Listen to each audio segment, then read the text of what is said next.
നമസ്കാരം ഷാഫിക്ക. സത്യം പറഞ്ഞാൽ ഭയങ്കര സന്തോഷമുണ്ട്. കാരണം ഇങ്ങനെ ഒരു ഇൻ്റർവ്യൂ ചെയ്യാന്ന് പറഞ്ഞിട്ട് എന്നോട് ഷാഫിക്ക ഐഡിയ പറഞ്ഞ സമയത്ത് അത് ഭയങ്കരമായിട്ട് സന്തോഷമായി പോയി. കാരണം അത്ര വലിയ എക്സ്പീരിയൻസ് ഒന്നുമില്ല, 2 വർഷത്തെ എക്സ്പീരിയൻസ് ആണുള്ളത് സേഫ്റ്റി ഫീൽഡിൽ. പിന്നെ എന്നോട് ഇങ്ങനെ ഇൻ്റർവ്യൂ ചെയ്യാന്ന് പറഞ്ഞപ്പോൾ അത് ഭയങ്കരമായിട്ട് ഉള്ളിൽ ഭയങ്കരമായിട്ട് സന്തോഷമായി. ഞാൻ പെട്ടെന്ന് ഇത്ര ചെറുപ്പത്തിൽ അല്ലെങ്കിൽ ഈ ഒരു കാലയളവിൽ തന്നെ ഒരു ഇൻ്റർവ്യൂ കൊടുക്കാമെന്നൊന്നും ഞാൻ വിചാരിച്ചിട്ടുണ്ടായിരുന്നില്ല. ആഗ്രഹം ഉണ്ടായിരുന്നു. എന്തായാലും ഇത് വളരെ സന്തോഷം നൽകുന്ന ഒരു കാര്യമാണ്. സന്തോഷമായി. എന്തായാലും ആദ്യം തന്നെ ഞാൻ എന്നെ ഇൻട്രൊഡ്യൂസ് ചെയ്യാം. എൻ്റെ പേര് മിഥിലാജ്. ഞാൻ കണ്ണൂരിൽ നിന്നാണ്, ശ്രീകണ്ഠപുരത്ത് നിന്ന്. ഇപ്പോൾ ദുബായിലാണ്. സേഫ്റ്റി ഓഫീസറായിട്ട് വർക്ക് ചെയ്യുന്നു. ഗ്ലോബൽ കോൺട്രാക്ടിങ് LLC എന്നാണ് കമ്പനിയുടെ പേര്.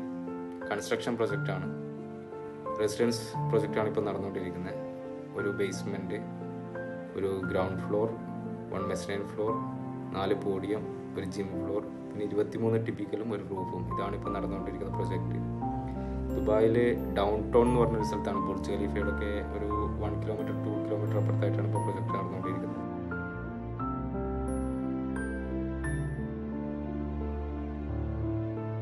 സേഫ്റ്റിയിലോട്ട് വരാൻ വേണ്ടിയിട്ട് ആരാണ് പ്രചോദനം, എന്താണ് കാരണം എന്ന് ചോദിച്ചാൽ, ഞാൻ മെക്കാനിക്കൽ എഞ്ചിനീയറിംഗാണ് പഠിച്ചിട്ടുണ്ടായിരുന്നത്. അപ്പോൾ ഫൈനൽ ഇയർ പഠിക്കുന്ന സമയത്ത് എനിക്ക് ഒരുപാട് ബാക്ക് പേപ്പേഴ്സ് ഉണ്ടായിരുന്നു. അഭിമാനിക്കാൻ പറ്റിയ കാര്യമൊന്നുമല്ല. അപ്പോൾ 23-30ഓളം ബാക്ക് പേപ്പേഴ്സ് എനിക്കുണ്ടായിരുന്നു. അപ്പം എന്തായാലും പെട്ടെന്ന് ബാക്ക് പേപ്പേഴ്സ് ക്ലിയർ ചെയ്തിട്ട് എഞ്ചിനീയറിംഗ് ജോബിലോട്ട് കയറുകയെന്ന് വെച്ച് കഴിഞ്ഞാൽ കുറച്ചൊരു സമയം എടുക്കുന്ന കാര്യമാണ്. അപ്പോൾ എനിക്ക് എങ്ങനെയെങ്കിലും പെട്ടെന്ന് എഞ്ചിനീയറിംഗ് കഴിഞ്ഞ, അതായത് കോഴ്സ് കഴിഞ്ഞപാട് എങ്ങനെയെങ്കിലും അടുത്ത ജോബിന് കയറണം എന്നുള്ളതാണ് എൻ്റെ മനസ്സിലുള്ളത്. അപ്പോൾ എഞ്ചിനീയറിംഗ് ജോബ് പെട്ടെന്ന് നടക്കില്ല. അപ്പം ആൾട്ടർനേറ്റീവായിട്ട് വേറെ എന്തെങ്കിലും ജോബിലോട്ട് കയറാൻ പറ്റുമോ എന്നുള്ള അന്വേഷണത്തിലാണ്. എന്നോട് 2-3 ചങ്ങായിമാർ പറഞ്ഞു MEP പഠിക്കാമെന്ന് പറഞ്ഞിട്ടുണ്ടായിരുന്നു. അപ്പോൾ MEPയെ കുറിച്ച് അന്വേഷിച്ച സമയത്ത് എല്ലാവരും മെക്കാനിക്കൽ കഴിഞ്ഞ അധികം ആൾക്കാരും എടുക്കുന്നുണ്ട്. അപ്പോൾ അതെനിക്ക് അത്ര വലിയ സ്ട്രൈക്ക് ആയില്ല. അപ്പോൾ ആ ഒരു ടൈം തന്നെയാണ് എൻ്റെ വേറൊരു ഫ്രണ്ട് നെബോഷിനെ കുറിച്ച് പറയുന്നത്. അപ്പോൾ എന്താണ് നെബോഷ്, എന്താണ് ജോബ് എന്നൊക്കെ അറിയാനുള്ള ആകാംക്ഷയായി. അപ്പോൾ അവൻ വേറൊരു കാര്യം കൂടി ഇതിൻ്റെ കൂടെ പറഞ്ഞു. നല്ല സാലറി ആണെന്ന് പറഞ്ഞു. പുറം നാടുകളിലൊക്കെ, അതായത് അബ്രോഡ് കൺട്രീസ്, അറബ് കൺട്രീസിൽ, ദുബായ്, സൗദി, പിന്നെ UK, ഇങ്ങനെയുള്ള കൺട്രീസിലൊക്കെ നല്ല വാല്യൂ ഉള്ള സർട്ടിഫിക്കറ്റ് ആണ്. UK ബേസ്ഡ് സർട്ടിഫിക്കറ്റ് ആണ്, നല്ല ജോബാണെന്നൊക്കെ പറഞ്ഞ സമയത്ത് ഞാൻ ഭയങ്കരമായിട്ട് സ്ട്രൈക്കായി. അപ്പോൾ വിചാരിച്ചു എന്തായാലും അതിനെക്കുറിച്ചൊന്ന് അന്വേഷിക്കാം. അപ്പോൾ അന്വേഷിച്ച സമയത്ത് 13 ദിവസത്തെ കോഴ്സാന്ന് പറഞ്ഞു. 13 ദിവസം കൊണ്ട് നമുക്ക് പഠിച്ചിട്ട് എടുക്കാൻ പറ്റില്ലാണെങ്കിൽ എന്തുകൊണ്ട് എടുത്തുകൂടാന്നുള്ള ചിന്തയായി അടുത്തത്. പക്ഷേ എങ്കിൽ 13 ദിവസം കൊണ്ട് എന്ന് പറയുന്നത് ഒരുപാട് ആൾക്കാർ ഫെയിലാകുന്ന ആൾക്കാരുണ്ട് കേട്ടോ. അങ്ങനെയല്ല, എന്നാലും പഠിച്ചാൽ എളുപ്പമാണ്. എനിക്ക് ഫസ്റ്റ് അറ്റംപ്റ്റ് തന്നെ കിട്ടിയിട്ടുണ്ടായിരുന്നു. അപ്പം ഞാൻ എന്താണ് സേഫ്റ്റി എന്ന് കാര്യമായിട്ട് അറിയാതാണ് ശരിക്കും സേഫ്റ്റി ഫീൽഡിലോട്ട് വരുന്നത്. പിന്നെയാണ് എനിക്ക് നെബോഷ് എടുത്ത സമയത്താണ് ശരിക്കും അതെന്താണെന്നുള്ളത് മനസ്സിലാവുന്നത്. അപ്പോൾ പ്രചോദനം എന്ന് പറയാൻ ഇത് തന്നെയാണ് മെയിനായിട്ട്. ബാക്ക് പേപ്പേഴ്സ്, പിന്നെ സേഫ്റ്റിയെ കുറിച്ചിട്ടുള്ള നല്ല പോസിറ്റീവായിട്ടുള്ള അഭിപ്രായങ്ങളും കാരണമാണ് ഞാൻ സേഫ്റ്റി ഫീൽഡിൽ.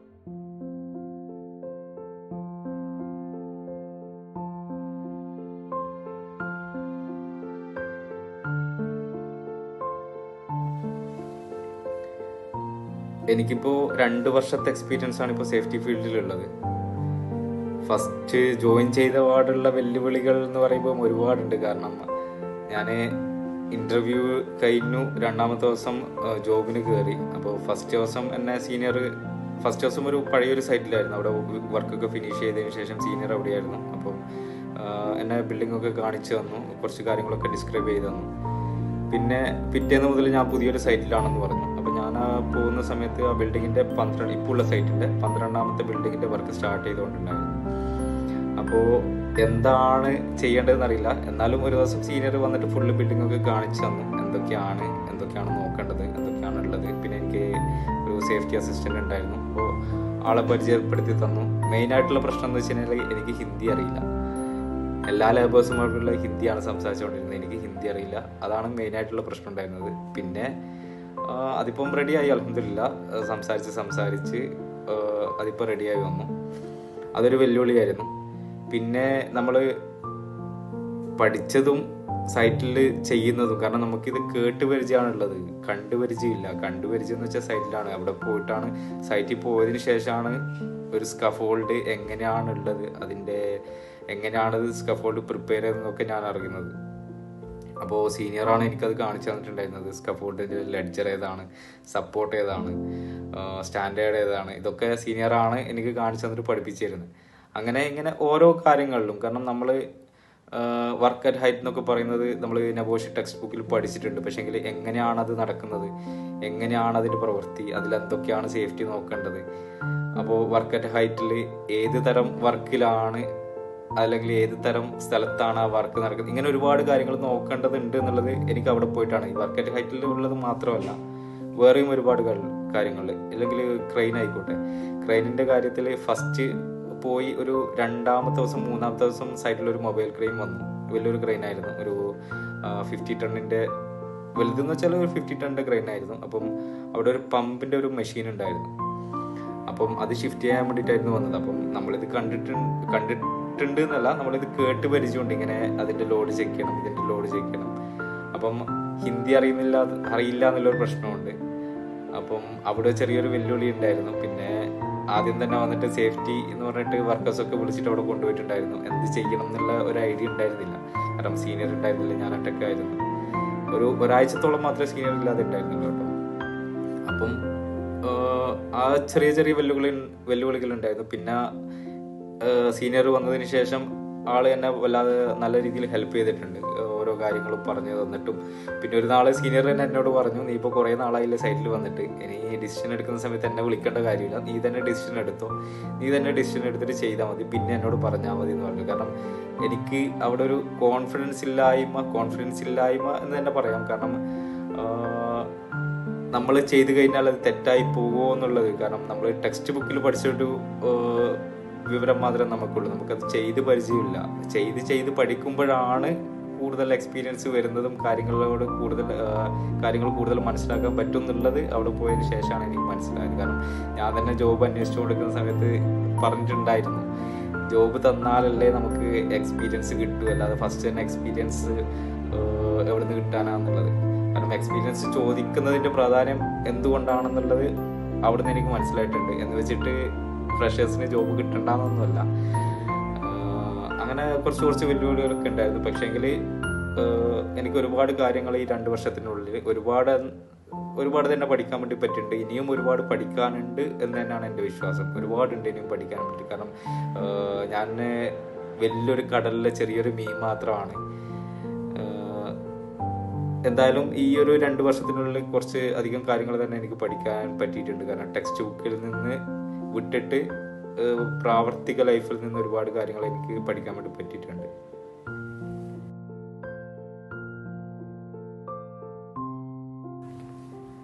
ഷാഫിക്ക, സൈറ്റിൽ മെയിനായിട്ടുള്ള വർക്ക്സ് നടക്കുന്നത് വെച്ച് കഴിഞ്ഞാൽ ഓൾമോസ്റ്റ് കൺസ്ട്രക്ഷൻ ഫീൽഡിലുള്ള എല്ലാ വർക്ക്സും അല്ല, ഒരു 90% വർക്കുകൾ എനിക്ക് ഇപ്പോൾ കാണാനും പഠിക്കാനും സാധിച്ചിട്ടുണ്ട്. കാരണം ഞാൻ 12-ാമത്തെ ഫ്ലോറിൻ്റെ വർക്ക് സ്റ്റാർട്ട് ചെയ്യുന്ന സമയത്താണ് അവിടെ ജോയിൻ ചെയ്തിട്ടുണ്ടായിരുന്നത്. അപ്പോൾ ആ ഒരു ടൈം തൊട്ടിട്ട് ഫിനിഷിങ് സ്റ്റേജ് വരെ അതിൻ്റെ ഇടയിലുള്ള എല്ലാത്തിൻ്റെയും സേഫ്റ്റി കാര്യങ്ങൾ, അതായത് ഓരോ ദിവസവും ഓരോന്നും മാറിക്കൊണ്ടേയിരിക്കും. അപ്പം അത് ചെക്ക് ചെയ്യാനുള്ളൊരു അവസരം എനിക്ക് കിട്ടിയിട്ടുണ്ട്. അവസരം എന്ന് പറയുന്നത് എനിക്കതൊരു പഠിക്കാനുള്ളൊരു അവസരമായിട്ടാണ്. കാരണം ഓൾമോസ്റ്റ് ഒരുപാട് കാര്യങ്ങൾ എനിക്ക് അതിലൂടെ പഠിക്കാൻ വേണ്ടി പറ്റിയിട്ടുണ്ട് ഈ ഒരു കാലയളവിൽ. ഈ ഒരു ടൈമിൽ മെയിനായിട്ട് ക്രെയിനിൻ്റെതായിക്കോട്ടെ, ക്രെയിനിൻ്റെ എന്തൊക്കെയാണ് ചെക്ക് ചെയ്യേണ്ടത്, എന്തൊക്കെയാണ് നമ്മൾ സേഫ്റ്റി ഫോളോ ചെയ്യേണ്ടത്, റിഗർ എന്തൊക്കെയാണ് ചെയ്യേണ്ടത്, ഓപ്പറേറ്ററിൻ്റെത് എന്തൊക്കെയാണ്, അതുപോലെ ചെയിനിൻ്റെത്, അത് ക്രെയിൻ ഡിപ്പാർട്ട്മെൻറ്റുമായിട്ടുള്ളത് ഓൾമോസ്റ്റ് എല്ലാ സേഫ്റ്റിയും ചെക്ക് ചെയ്യാൻ വേണ്ടി പറ്റിയിട്ടുണ്ട്. പിന്നെ അതുപോലെ ഓരോ എക്യുപ്മെൻറ്റ്സിൻ്റെത്, ഓരോ മെഷീൻസിൻ്റെത്, പിന്നെ വെഹിക്കിൾസ് ആയിക്കോട്ടെ, ഫോർക്ക് ലിഫ്റ്റ്, ഡംബർ, പിന്നെ ബോബ് ക്യാറ്റ്, അതുകൂടാതെ പിന്നെ കട്ടിങ് മെഷീന്, ബെൻഡിങ് മെഷീന്, അതിൻ്റെയൊക്കെ റിലേറ്റഡ് ആയിട്ടുള്ള സേഫ്റ്റി കാര്യങ്ങൾ. പിന്നെ വർക്ക് അറ്റ് ഹൈറ്റ് ചെയ്യുന്ന സമയത്തുള്ളത്, വർക്ക് അറ്റ് ഹൈറ്റ് പലതരത്തിൽ വരുന്നുണ്ട്, നമ്മൾ ഏതൊക്കെ ഒരു ഡിപ്പെൻഡ് ചെയ്തിട്ട് വരും. അതുപോലെ കോൺക്രീറ്റ് ചെയ്യുന്ന സമയത്തുള്ള സേഫ്റ്റി, സ്റ്റീൽ ഫിക്സ് ചെയ്യുന്ന സമയത്തുള്ള സേഫ്റ്റി, പിന്നെ ഗ്രൈൻഡിങ്, കട്ടിങ്, ചിപ്പിങ്, അങ്ങനെ ഒരുപാട് ഡിഫറെൻറ്റ് ഫീൽഡുമായിട്ട് ബന്ധപ്പെട്ടുള്ള സേഫ്റ്റി എനിക്ക് അവിടെ പ്രാവർത്തികമാക്കാനും നോക്കാനും അതിനൊക്കെ അവസരം കിട്ടിയിട്ടുണ്ട്. അവിടെ ഇപ്പം ചിലപ്പം ഇന്ന് ഒരു വർക്ക് ഉണ്ടാവും, നാളെ മറ്റൊരു വർക്കായിരിക്കും. അങ്ങനെ ഫിക്സ്ഡ് ആയിട്ട് ഒരു വർക്ക് വരാറില്ല. എന്നാലും ഓൾമോസ്റ്റ് ഒരുപാട് കാര്യങ്ങൾ പഠിക്കാൻ വേണ്ടി പറ്റിയിട്ടുണ്ട്. പിന്നെ ഹോട്ട് വർക്ക്, അങ്ങനെ ഒരുപാട് റിലേറ്റഡ് ആയിട്ടുള്ള സേഫ്റ്റി റിലേറ്റഡ് ആയിട്ടുള്ള കാര്യങ്ങൾ പഠിക്കാൻ വേണ്ടി പറ്റിയിട്ടുണ്ട്. പിന്നെ മാനേജ്മെൻറ്റ് ഭാഗത്തു നിന്ന് നമുക്കൊരു 90% സപ്പോർട്ട് തന്നെ കിട്ടിയിട്ടുണ്ട്. കാരണം ഒരുപാട് സപ്പോർട്ട് ചെയ്തിട്ടുണ്ട് സേഫ്റ്റി റിലേറ്റഡ് ആയിട്ടുള്ള കാര്യങ്ങളിൽ. 100% എന്ന് പറയാൻ വേണ്ടി പറ്റില്ല. പക്ഷേ സീനിയറുടെ ഭാഗത്തു നിന്നും HSC സീനിയറുടെ ഭാഗത്തു നിന്നും നമ്മുടെ PM-ൻ്റെ ഭാഗത്തു നിന്നൊക്കെ ഒരു 100% തന്നെ കിട്ടിയിട്ടുണ്ടാവും. കാരണം ഏതൊരു ഇഷ്യൂ ഉണ്ടെങ്കിലും റിപ്പോർട്ട് ചെയ്ത് കഴിഞ്ഞാൽ അതിന് അപ്പോൾ തന്നെ സൊല്യൂഷൻ, അല്ലെങ്കിൽ സേഫ്റ്റി വിട്ടിട്ടുള്ള കളി വേണ്ട എന്നൊക്കെ രീതിയിലുള്ള സപ്പോർട്ടൊക്കെ കിട്ടിയിട്ടുണ്ട്.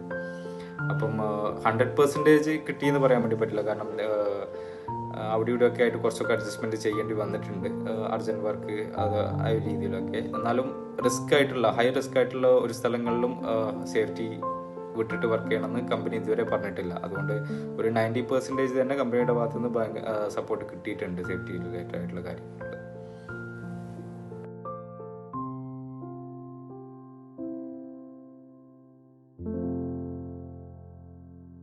സേഫ്റ്റി ഫീൽഡ്, സേഫ്റ്റി ജോബ് എന്ന് പറയുന്നത് ഒരു സുഖമായിട്ടുള്ള ജോബാണോ അല്ല വെറുക്കപ്പെട്ടായിട്ടുള്ള ജോബാണോ എന്ന് ചോദിച്ചു കഴിഞ്ഞാൽ അതിൽ ഡിഫറെൻ്റ് ആയിട്ടുള്ള അഭിപ്രായങ്ങളുള്ള ആൾക്കാരുണ്ടാവും.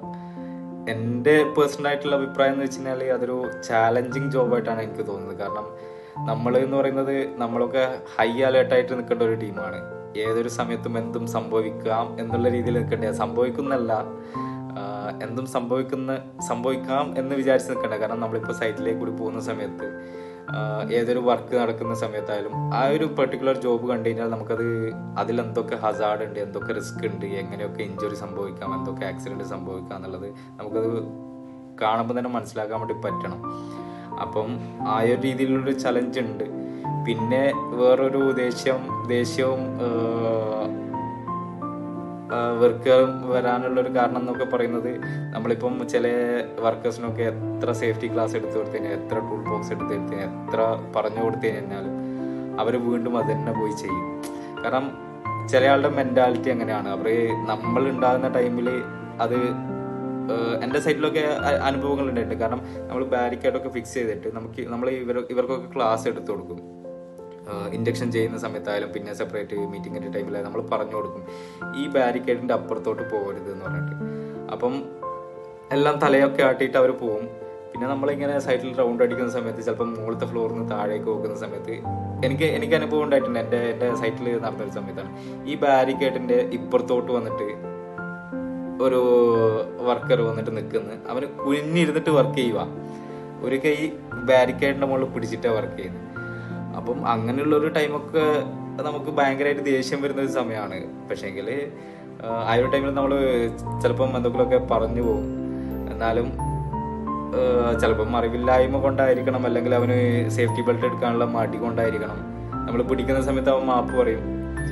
അങ്ങനെ ഒരുപാട് ചലഞ്ചിങ് ആയിട്ട്, കാരണം അത് എന്തെങ്കിലും ഒരു ചെറിയൊരു കാരണത്താൽ താഴേക്ക് എന്തെങ്കിലും ഒന്ന് വീണ് പോയി കഴിഞ്ഞു കഴിഞ്ഞാൽ അപ്പോൾ അതൊരു ചാലഞ്ചിങ് ജോബ് തന്നെയായിട്ടാണ് എനിക്ക് തോന്നുന്നത്. പിന്നെ വേറൊരു ഇതുപോലെ ഒരു ഇഷ്യൂ ഉണ്ടായതെന്ന് വെച്ച് കഴിഞ്ഞാൽ നമ്മൾ സ്ലാബിൻ്റെ വർക്ക് നടന്നുകൊണ്ടിരിക്കുകയാണ്. അപ്പോൾ പ്ലൈ ഒക്കെ അടിച്ച് കോർണറിൽ എഡ്ജിൽ പോയിട്ട് വർക്ക് ചെയ്യണം. എഡ്ജിൽ പോയിട്ട് വർക്ക് ചെയ്യുന്ന സമയത്ത് സേഫ്റ്റി ബെൽറ്റ് ഇട്ട് വർക്ക് ചെയ്യണം എന്ന് പറഞ്ഞിട്ടുണ്ടായിരുന്നു. അപ്പോൾ വർക്കർ സേഫ്റ്റി ബെൽറ്റ് ഇട്ടിട്ടുണ്ട്. ആള് ഹൂക്ക് ചെയ്യാനും വേണ്ടിയിട്ട് സേഫ്റ്റി ബെൽറ്റിൻ്റെ ലെങ്ത്ത് കുറച്ച് കുറവാണ്. അപ്പോൾ വേറൊരു വർക്കർ എന്ത് ചെയ്തു, വർക്കർ പറഞ്ഞു ഞാൻ പിടിക്കാം, നീ പോയിട്ട് വർക്ക് ചെയ്ത് എന്നിട്ട് എൻ്റെ അടുത്ത് ഫോട്ടോ ഉണ്ട് അതിൻ്റെത്. ആള് പോയിട്ട് സേഫ്റ്റി ബെൽറ്റ് ഇട്ടവനെ സേഫ്റ്റി ബെൽറ്റിൻ്റെ ഹൂക്ക് ഒരുത്തം പിടിക്കുന്നു, മറ്റേ ആള് ഇവിടെയുള്ള സ്റ്റീലിൽ പിടിച്ചിട്ട് സപ്പോർട്ട് ചെയ്യും. ഇങ്ങനെയുള്ള ഒരുപാട് കാര്യങ്ങൾ നമുക്ക് സൈറ്റിൽ നിന്ന് കാണാൻ വേണ്ടി പറ്റും. ഈ ഒരു കാര്യങ്ങളൊക്കെ കാണുന്ന സമയത്ത് നമുക്ക് ചിലപ്പോൾ പെട്ടെന്ന് നമുക്ക് ടെമ്പറൊക്കെ അങ്ങോട്ടും ഇങ്ങോട്ടും മാറിപ്പോകാനൊക്കെ സാധ്യതയുണ്ട്. ഇതൊരു ശരിക്കും ഒരു ചാലഞ്ചിങ് ജോബ് തന്നെയായിട്ടാണ് എനിക്ക് തോന്നുന്നത്. അതിപ്പം ഈസിയാണോ, അത് വെറുക്കപ്പെട്ടതാണോ, സുഖമാണോ എന്നൊന്നും എനിക്ക് അതിനെക്കുറിച്ച് പറയാൻ വേണ്ടി പറ്റില്ല. കാരണം അത് ഡിപ്പെൻഡ് ചെയ്തിരിക്കും. എന്നാലും എനിക്ക് വലിയ ഇഷ്യൂ ആയിട്ടൊന്നും തോന്നിയിട്ടില്ല. എനിക്ക് നല്ല അനുഭവം തന്നെയാണ്. നല്ല ഒരുപാട് കാര്യങ്ങൾ പഠിക്കാനും പിന്നെ ആൾക്കാരെ ട്രെയിൻ ചെയ്തെടുക്കുക എന്നൊക്കെ പറയുന്നത് സന്തോഷം തരുന്ന ഒരു കാര്യം തന്നെയാണ്. ഒരു ചലഞ്ചിങ് ജോബ് തന്നെയാണ് സേഫ്റ്റി എന്ന് പറയുന്നത്.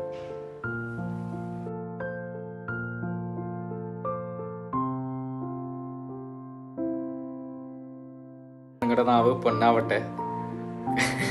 അങ്ങനെ ഒരു കാര്യം സംഭവിച്ചിട്ടുണ്ടെങ്കിൽ ഭാവിയിൽ ഇൻഷാ അല്ലാഹ് ഒരു കമ്പനിയുടെ സേഫ്റ്റി മാനേജർ പോസ്റ്റിലൊക്കെ ഇരിക്കാനുള്ള ഒരു അവസരം കിട്ടിയിട്ടുണ്ടെങ്കിൽ തീർച്ചയായിട്ടും അത് നല്ല രീതിയിൽ തന്നെ മുതലെടുക്കണം എന്ന് തന്നെയാണ് എൻ്റെ ആഗ്രഹം. മുതലെടുക്കുക എന്ന് വെച്ച് കഴിഞ്ഞാൽ വെറുതെ ഇരുന്നിട്ട് ശമ്പളം മേടിക്കുക എന്നുള്ള രീതിയിലല്ല. ആ കമ്പനിയുടെ താഴെ തട്ട് തൊട്ടിട്ട് മുകളിലെ തട്ട് വരെയുള്ള എല്ലാ വർക്കിലും എല്ലാ കാര്യങ്ങളിലും ഈച്ച് ആൻഡ് എവറിത്തിങ്ങിൽ സേഫ്റ്റി ഫോളോ ചെയ്തിട്ട് വർക്ക് ചെയ്യണം എന്നുള്ള രീതിയിലുള്ളൊരു ഇംപ്ലിമെൻറ്റേഷൻ കൊണ്ടുവരണം എന്നാണ് എനിക്ക് ആഗ്രഹം. അത് ആരെയും വെറുപ്പിച്ചിട്ടോ അല്ലെങ്കിൽ നിർബന്ധിച്ചിട്ടോ അല്ല, എല്ലാവർക്കും ട്രെയിൻ ചെയ്ത് കാര്യങ്ങളൊക്കെ മനസ്സിലാക്കി സേഫ്റ്റിയിലുള്ള ഓരോ വർക്കിലും ഒരു കാര്യം ചെയ്യുമ്പോൾ അതിലുള്ള എഫക്ട്സും റിസ്ക്കും കാര്യങ്ങളൊക്കെ പറഞ്ഞു കൊടുത്ത് നല്ലൊരു സേഫ്റ്റി കൾച്ചറുള്ള ഒരു കമ്പനി ആക്കി മാറ്റണം. അഥവാ ഇനി അങ്ങനെ അല്ലാത്ത കമ്പനി ആണെങ്കിൽ അങ്ങനെ ആക്കി എടുക്കണം. അല്ലെങ്കിൽ ഇനി അങ്ങനെ ഒരു കമ്പനി, അതായത് നല്ല രീതിയിൽ തന്നെ സേഫ്റ്റിയൊക്കെ ഓൾറെഡി സേഫ്റ്റി കൾച്ചറൊക്കെ ഫോളോ ചെയ്തിട്ട് പോകുന്ന കമ്പനി ആണെങ്കിൽ കുറച്ചും കൂടി ബെറ്റർ ആക്കാൻ പറ്റുവാണെങ്കിൽ ബെറ്റർ ആക്കുക. അല്ലെങ്കിൽ അത് ഫോളോ ചെയ്തിട്ട് ഞാനുള്ളിടത്തോളം കാലം നല്ലൊരു 0% ആക്സിഡൻ്റ് ഉള്ള 0% ഇൻസിഡൻസ് ഇഞ്ചുറി ഉള്ളൊരു കമ്പനി ആക്കിയിട്ട് കൊണ്ടുപോകണം, മെയിൻറ്റെയിൻ ചെയ്ത് കൊണ്ടുപോകണം എന്നായിരിക്കും എൻ്റെ ഒരു ആഗ്രഹം. പിന്നെ ഇനി അങ്ങോട്ടേക്ക് ഓരോ കമ്പനി, അതായത് ആ ഒരു കമ്പനിയിലെ എന്തൊക്കെ ആയിരിക്കും എന്നുള്ളത് ഡിപ്പെൻഡ് ചെയ്തിട്ടായിരിക്കും ബാക്കിയുള്ള കാര്യങ്ങൾ വരിക.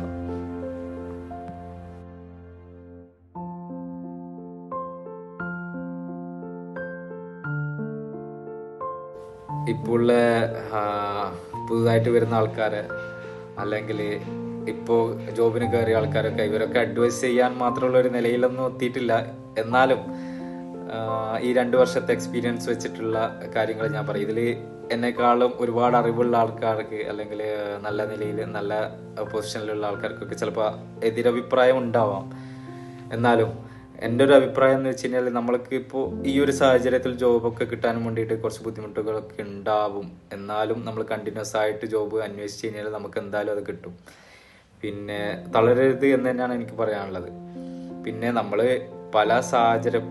എന്തുകൊണ്ടാണ് സേഫ്റ്റി ഫീൽഡിലോട്ട് വന്നത് എന്ന് നമുക്കറിയില്ല. എനിക്കറിയില്ല അത് ആൾക്കാർ ഏതൊരു സാഹചര്യം. ഞാൻ വന്നത് എൻ്റെ BE കംപ്ലീറ്റ് ആവാത്തത് കൊണ്ട് മറ്റൊരു ഓപ്ഷൻ എന്നുള്ള രീതിയിലാണ് വന്നതെങ്കിലും പക്ഷേ എനിക്കിത് ഈ ഒരു ഫീൽഡ് ഭയങ്കരമായിട്ട് ഇഷ്ടപ്പെട്ടു. അതുപോലെ ഒരുപാട് സാഹചര്യങ്ങൾ കൊണ്ട് വന്ന ആൾക്കാരുണ്ടാവാം. ചിലപ്പം നല്ലൊരു ലക്ഷ്യത്തോടുകൂടി ഇത് തന്നെ വേണമെന്ന് വിചാരിച്ച് വന്ന ആൾക്കാരും ഉണ്ടാവാം. ഏതൊരു രീതിയിൽ വന്ന ഒരാൾക്കാരായാലും ഇതിലോട്ട് കയറി കഴിഞ്ഞാൽ അതിനു വേണ്ടിയിട്ട് ശ്രമിക്കുക, ഒരുപാട് കാര്യങ്ങൾ പഠിക്കാൻ വേണ്ടി നോക്കുക. നമ്മളിപ്പം ജോബ് കിട്ടുന്നില്ലെങ്കിൽ കണ്ടിന്യൂസ് ആയിട്ടിരുന്ന് നമ്മളെ തന്നെ ഡെവലപ്പ് ചെയ്തെടുക്കുക എന്നുള്ളതാണ് മറ്റൊരു ഓപ്ഷൻ എന്ന് പറയുന്നത്. കാരണം ഒരു ഇൻ്റർവ്യൂ എപ്പോൾ കിട്ടിക്കഴിഞ്ഞാൽ നമുക്കത് യൂട്ടിലൈസ് ചെയ്യാൻ വേണ്ടിയിട്ടുള്ള അറിവ് നമുക്ക് ഉണ്ടാക്കി വെക്കുക. പിന്നെ ജോബ് കിട്ടിക്കഴിഞ്ഞാൽ തന്നെ നമ്മൾ മാക്സിമം അവിടുന്ന് പഠിക്കുക. എന്തായാലും ഒരു ജോബ് കിട്ടിയല്ലോ, ഇനിയൊന്നും നോക്കണ്ട എന്നുള്ള രീതിയിൽ പോവാതെ അവിടെ മാക്സിമം നമ്മൾ പഠിക്കാൻ പറ്റുന്നിടത്തോളം പഠിക്കുക എന്നുള്ളതാണ് എനിക്ക് പറയാനുള്ളത്. പിന്നെ ജീവിതത്തിൽ അതായത് സേഫ്റ്റി ഫീൽഡിൽ തന്നെ കണ്ടിന്യൂസ് ആയിട്ട് പഠിച്ചുകൊണ്ടിരിക്കുക തന്നെ വേണം. കാരണം നമ്മൾ പഠിച്ചു കഴിഞ്ഞു എന്നുള്ളൊരു ആത്മവിശ്വാസത്തിൽ നമ്മൾ ഒരിക്കലും ഇതിനു വേണ്ടി സേഫ്റ്റി ഫീൽഡിൽ നിൽക്കരുത്. കാരണം നമ്മൾ എപ്പോഴും പഠിക്കേണ്ട ആൾക്കാരാണ്. കാരണം ഓരോ സൈറ്റ് മാറുന്നതിനനുസരിച്ചിട്ട് അവിടുത്തെ കണ്ടീഷൻസ് ഓരോ ഏരിയ മാറുന്നതിനനുസരിച്ചിട്ട് അവിടുത്തെ സേഫ്റ്റി കംപ്ലീറ്റ് ആയിട്ട് മാറും. നമുക്ക് അറിയുന്ന കാര്യങ്ങളെക്കാൾ കൂടുതൽ അറിയാത്ത കാര്യങ്ങളാണെന്നുള്ളത് മനസ്സിലാക്കിയിട്ട് മുന്നോട്ടേക്ക് വിജയത്തിലോട്ട് പോവുക എന്നുള്ളതാണ് എനിക്ക് പറയാനുള്ളത് ഇവരോട്.